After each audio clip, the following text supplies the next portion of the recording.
The strange thing about transformation is that it rarely begins with improvement, becoming more disciplined, more confident, more successful, more emotionally controlled. But real transformation is rarely that clean, because psychologically, becoming a new person does not begin with addition. It begins with collapse. The collapse of old identities, old emotional patterns, old ways of understanding yourself.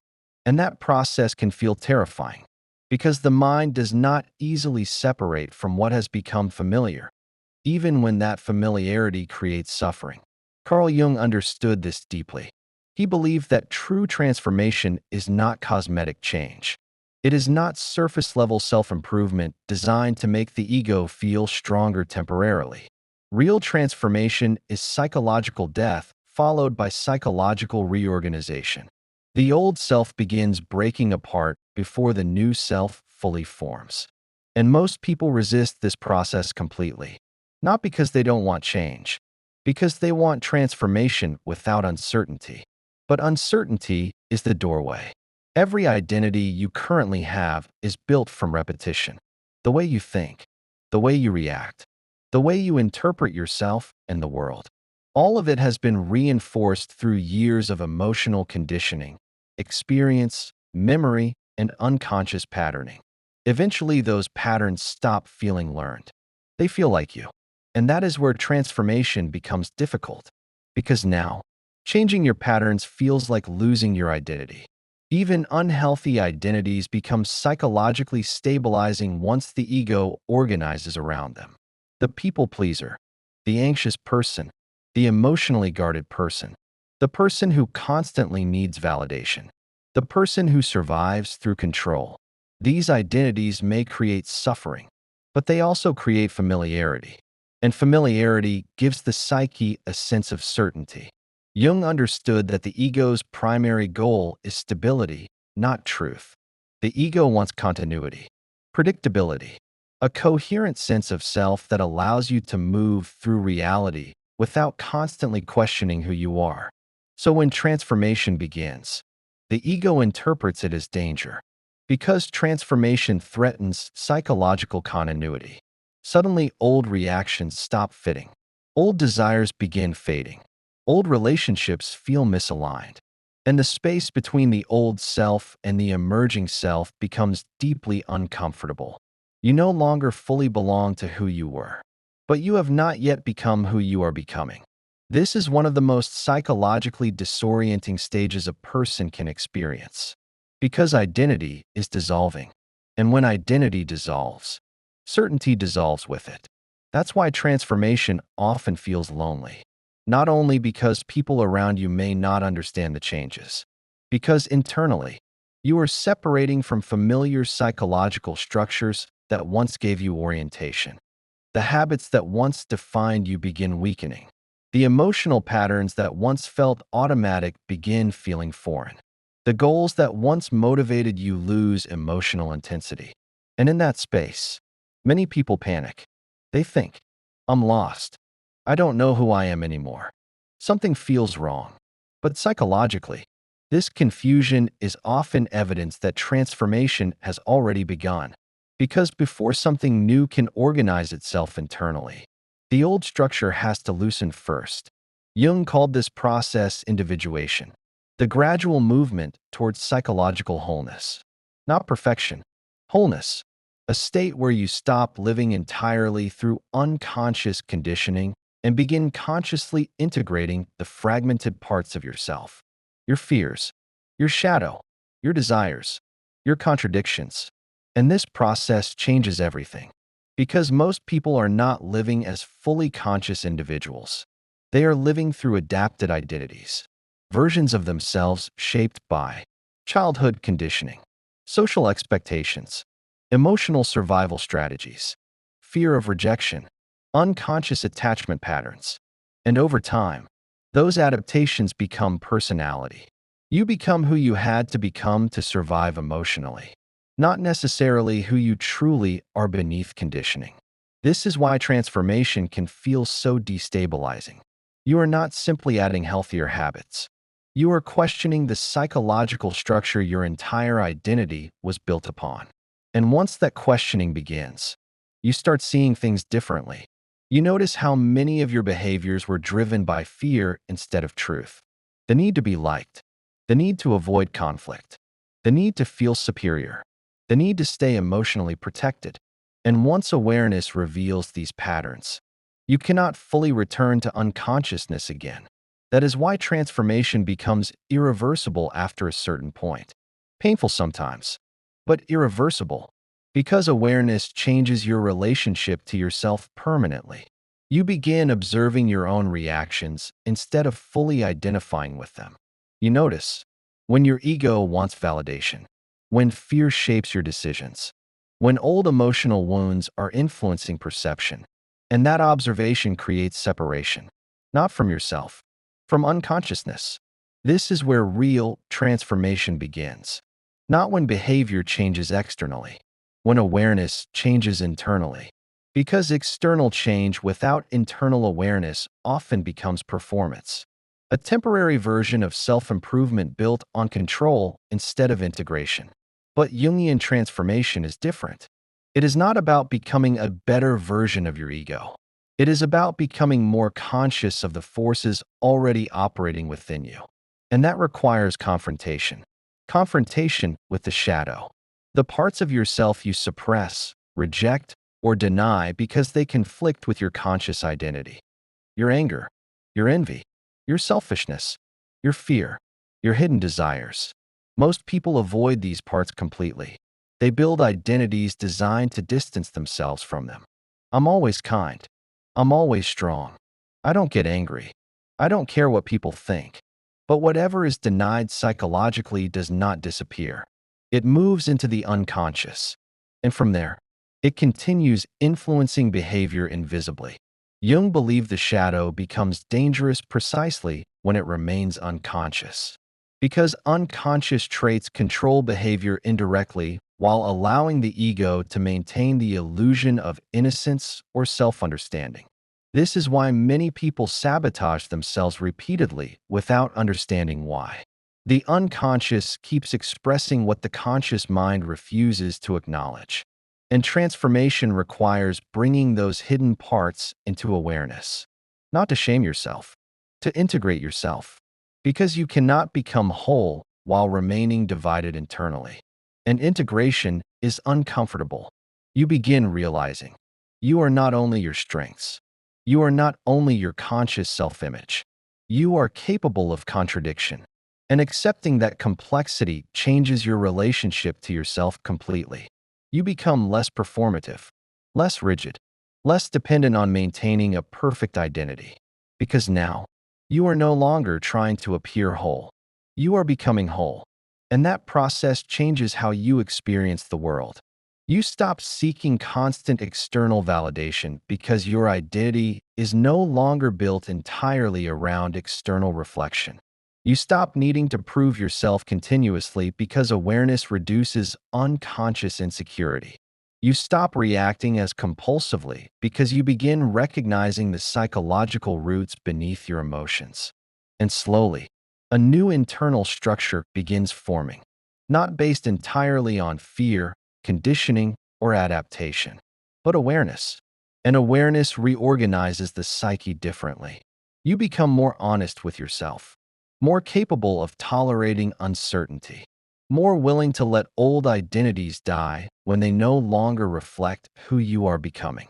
And psychologically, that is rebirth, not spiritual fantasy, real psychological rebirth, the death of unconscious identity structures, and the emergence of a more conscious self. But this process demands something difficult, the willingness to lose who you were before you fully know who you are becoming. And most people turn back at that point because the unknown feels dangerous. But Jung understood something essential. The person you become through conscious transformation is not created artificially. They are uncovered beneath the conditioning, beneath the fear, beneath the unconscious adaptations that once defined your identity. And that uncovering changes your entire life. Because once you begin becoming conscious, you can no longer comfortably remain who you were before. And that is where real transformation truly begins. And once that transformation truly begins, another painful realization emerges. The life you built from your old identity can no longer fully contain who you are becoming. This is why growth often creates disruption.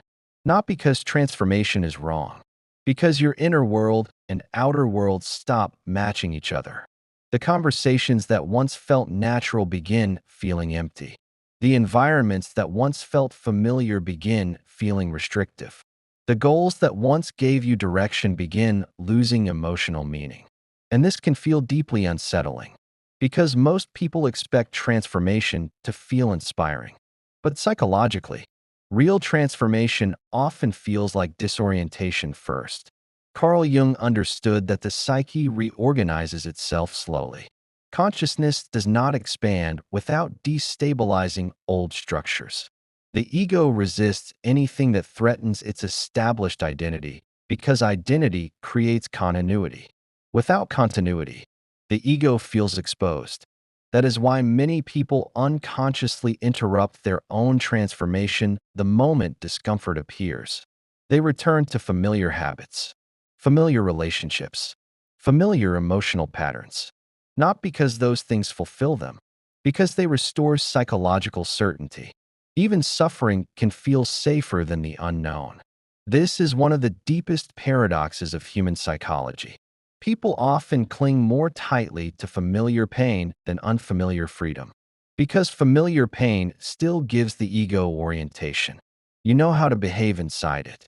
You know what version of yourself it requires. You know the emotional rules of the identity you built around it. But transformation removes those rules. And suddenly, you are confronted with possibility. Real possibility. Not the fantasy version people post online. The terrifying version. The possibility that you may need to outgrow people, disappoint expectations, release identities that once protected you. Stop performing the version of yourself others became comfortable with. And psychologically, that can feel like betrayal, not only toward others, toward the self you used to be. Because your old identity was not random. It was adaptive. The anxious self protected you from abandonment. The guarded self protected you from vulnerability. The people-pleasing self protected you from rejection. The controlling self protected you from uncertainty. These patterns were survival mechanisms before they became limitations. And transformation requires honoring that truth without remaining trapped inside it. This is where many people become stuck. They either reject their old self completely or cling to it indefinitely. But Jungian transformation requires something more nuanced. Integration, the ability to recognize why your old patterns formed without allowing them to unconsciously govern your future. Because healing is not self-hatred. It is self-awareness. You begin understanding. I became this way for a reason. And that understanding changes the emotional tone of transformation completely. You stop seeing yourself as broken. You begin seeing yourself as conditioned. Conditioned by experience. Conditioned by fear. Conditioned by emotional survival. And conditioning can change. But not through force alone. Through consciousness. Because whatever remains unconscious continues repeating automatically. That is why transformation is not about becoming someone entirely different overnight. It is about becoming increasingly aware of the unconscious patterns shaping your life. The way you seek love, the way you avoid pain, the way you react to uncertainty, the way you define your worth. And once you begin observing those patterns clearly, they lose some of their automatic power. Not instantly, but progressively. This is why awareness can feel both liberating and painful at the same time. Liberating because you finally see the truth. Painful because you realize how much of your life was driven unconsciously. You begin noticing how often fear shaped your decisions, how often validation shaped your identity, how often emotional wounds disguise themselves as personality. And once those realizations emerge, you cannot comfortably return to unconscious living. This is why transformation often creates loneliness. Not because you become superior to others, Because your relationship to reality changes. You stop finding comfort in the same distractions, the same superficial conversations, the same emotional games. And many people around you may not understand the shift. Some will interpret your growth as distance. Others will feel threatened by your boundaries. Some may even try to pull you back toward the version of you that felt easier to control or predict. Because transformation changes relational dynamics automatically. When your identity changes, your relationships reorganize around that change. Not everyone grows with you, and Jung believed this separation was sometimes necessary. Because individuation, the process of becoming psychologically whole, requires differentiation. You cannot fully become yourself while remaining psychologically fused with collective expectations, unconscious family roles, or relational patterns that demand self-betrayal for acceptance. At some point, you must choose truth over belonging, and that choice is difficult because human beings are deeply social creatures. The fear of losing connection is one of the strongest forces shaping behavior. That is why many people suppress transformation unconsciously. They fear being misunderstood, being rejected, becoming unrecognizable to others, losing the identity that once earned them love or approval. But real transformation inevitably changes how others perceive you, because people often relate not to your essence, but to the role you unconsciously played in their life. The agreeable one, the caretaker, the insecure one, the endlessly available one. And when you stop performing that role, the dynamic shifts, sometimes painfully, because people who benefited from your unconscious patterns may resist your awareness, not always maliciously, but psychologically. Your transformation forces them to confront changes they did not choose. And many people prefer familiar versions of you because familiar versions maintain familiar emotional structures. But individuation requires breaking those structures eventually. You begin asking, what do I actually want? What feels true to me? What parts of myself have I sacrificed to maintain belonging? And these questions destabilize the old identity further, because now you are no longer only adapting, you are consciously examining the adaptation itself. This is why transformation often feels like internal conflict. Part of you wants freedom. Another part wants safety. Part of you wants authenticity. Another part fears what authenticity may cost. And Jung believed this tension was necessary because psychological growth emerges through confrontation between opposing forces inside the psyche: the conscious self and the shadow, security and transformation, adaptation and authenticity. And the deeper this confrontation becomes, the more unstable the old identity feels. At times you may feel emotionally raw, uncertain, disconnected from who you used to be. But this instability is often part of the reorganization itself. The psyche is restructuring. Old meanings collapse before new meanings fully emerge. And during that process, many people mistake transformation for failure because they expected clarity immediately. But clarity often comes later. First comes dismantling, the dismantling of illusions, false identities, unconscious coping structures. Only then can something more authentic emerge. And authenticity feels different psychologically. There is less performance, less compulsive proving, less desperate need for external confirmation. Not because insecurity disappears completely, because awareness changes your relationship to it. You stop believing every fear automatically. Stop building your entire identity around avoiding emotional discomfort. And slowly, your inner world becomes more stable. Not because life becomes predictable, because your sense of self becomes less dependent on external conditions. This is one of the deepest shifts Jungian transformation creates. You stop searching for yourself entirely through the eyes of other people. And once that happens, a new version of you begins emerging naturally, not manufactured, not performed, discovered. And as that new version of you slowly begins emerging, another truth becomes impossible to avoid. Transformation changes not only how you see yourself, It changes what you can no longer tolerate. Because awareness alters your nervous system, the things that once felt normal begin feeling heavy. The environments that once felt stimulating begin feeling draining. The relationships built on unconscious patterns begin feeling emotionally false. And this can create enormous internal conflict, because part of you still remembers the comfort of your old life, the familiarity, the predictability, the identity you spent years maintaining. But another part of you has already seen too much to fully return. This is one of the most painful stages of transformation. The moment consciousness expands beyond the life your old identity was built to survive inside. Carl Jung believed that psychological growth demands sacrifice, not symbolic sacrifice, real sacrifice, the sacrifice of illusions, false certainty, social masks, outdated identities. And every sacrifice creates grief, even when what you are losing was unhealthy. Because the psyche mourns familiarity, people rarely talk about this part. They speak about becoming a new person as if transformation is only empowering. But real transformation often begins with mourning. Mourning the person you had to become to survive. Mourning the years spent disconnected from yourself. Mourning relationships that could only function through your unconsciousness.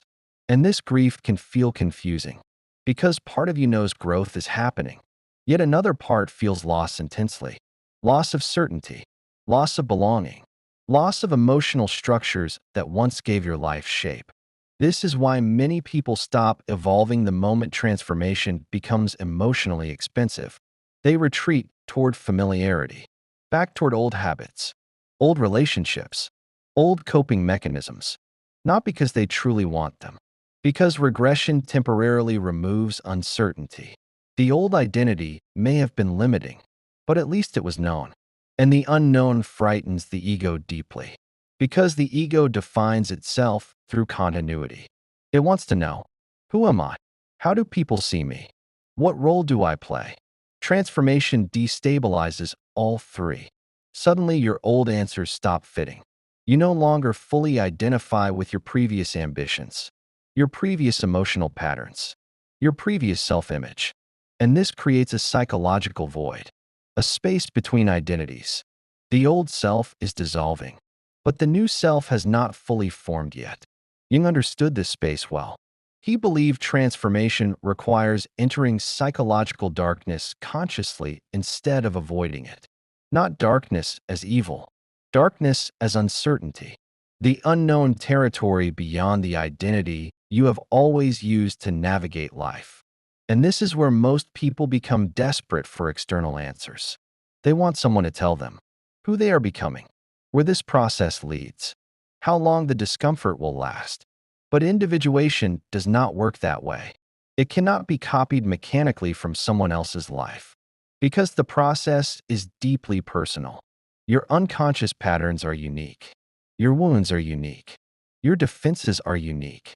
And so the path toward wholeness unfolds differently for every person. But one thing remains consistent. Transformation demands confrontation with the self, not the idealized self, the real self, the insecure self, the fearful self, the contradictory self. And this confrontation is humbling, because you begin realizing how much of your identity was performance, not fake intentionally, adaptive. You smiled to stay accepted. You stayed quiet to avoid rejection. You became hyper-independent to avoid vulnerability. You achieved constantly to feel worthy. And over time, those adaptations became personality, until you forgot they were adaptations at all. This is why transformation can feel like waking up emotionally. You start seeing the psychological mechanics behind your own behavior, not just what you do, why you do it, why certain people affect you so deeply, why certain fears dominate your decisions, why specific emotional patterns repeat endlessly. And once you see those patterns clearly, you can no longer fully identify with them. This is where inner freedom begins. Not freedom from emotion, freedom from unconsciousness. The ability to experience fear without allowing fear to define your identity completely. The ability to experience insecurity without constructing your entire life around avoiding it. The ability to feel pain without unconsciously repeating the patterns that created it. And psychologically, this changes your energy profoundly. You become less reactive, less performative, less desperate to control how others perceive you. Because the need for external validation weakens when your identity becomes internally rooted instead of externally constructed. This is why truly transformed people often appear calmer. Not because life became easier for them, because their relationship to themselves changed. They stopped fighting constantly to preserve fragile identities. They stopped exhausting themselves trying to appear perfect, strong, desirable, or endlessly acceptable. Instead, they became more real. And reality has weight. There is something psychologically powerful about a person who no longer needs to constantly defend who they are. Because most people are unconsciously protecting identities they fear losing. But transformation teaches you something deeper. You are not the mask you learned to survive through. You are not the role you performed for acceptance. You are not the fear that shaped your adaptation. Those things influenced you, but they are not the totality of you. And once that realization settles internally, your entire way of moving through life changes. You become more selective with your energy, more honest about your needs, more willing to disappoint expectations that require self-betrayal, not from arrogance, from alignment, because authenticity eventually becomes psychologically necessary. The more conscious you become, the more painful inauthenticity feels. You begin noticing when conversations feel false, when relationships depend on performance, when environments require fragmentation of your real self to maintain belonging. And eventually, your psyche resists those conditions automatically, not dramatically, but deeply, because once consciousness expands, the soul cannot comfortably shrink itself forever again. This is why transformation eventually changes your external life too. Your standards shift, your boundaries strengthen, your desires become clearer, and many things once tolerated begin falling away naturally. Not because you hate your past, because you outgrew the identity that needed it. And this is where Jung's concept of rebirth becomes psychologically real, not mystical fantasy. Psychological rebirth, the gradual death of unconscious identity structures, and the emergence of a more integrated self. A self that is less fragmented by fear, less controlled by unconscious wounds, less dependent on external approval for inner stability. And while this process is painful, it is also liberating, because for the first time, you stop living entirely through conditioning. You begin living consciously, and consciousness changes everything, not overnight, but permanently. And eventually, after all the confusion, resistance, grief, and uncertainty, you begin realizing something extraordinary. Transformation was never about becoming someone else.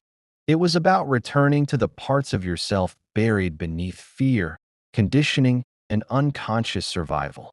The confidence you were searching for, the clarity, the emotional stability, the sense of inner direction. These things were not created from nothing. They emerged naturally the moment you stopped organizing your entire identity around fear. Fear of rejection, fear of failure, fear of abandonment, fear of not being enough. Because most people are not living from conscious identity. They are living from protective identity, versions of themselves built to avoid pain. And protective identities are exhausting to maintain. You must constantly monitor how others see you. Constantly adapt yourself for acceptance. Constantly perform emotional roles that secure belonging. But eventually, the psyche becomes tired. Tired of performing. Tired of fragmenting itself.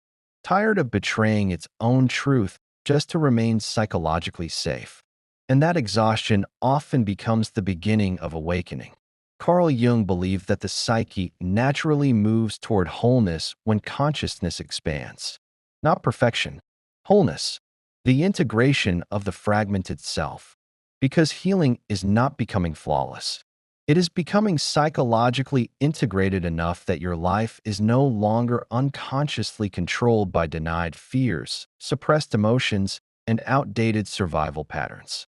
And once integration begins, your relationship with yourself changes permanently. You stop needing to appear strong all the time because you no longer see vulnerability as weakness. You stop obsessively seeking validation because your worth no longer depends entirely on external reflection.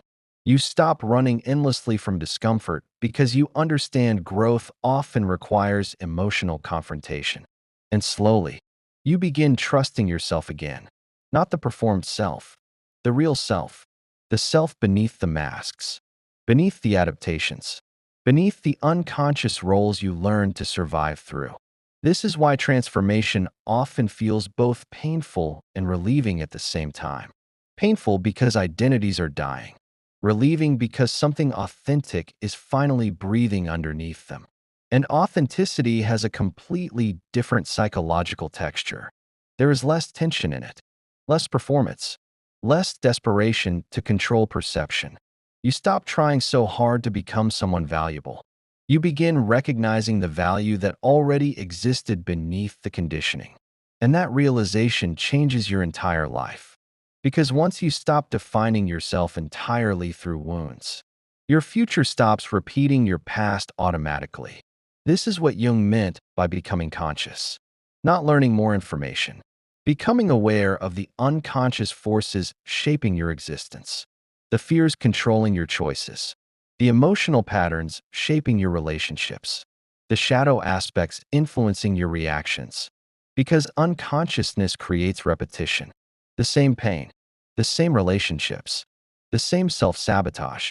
Again and again. Until awareness interrupts the cycle.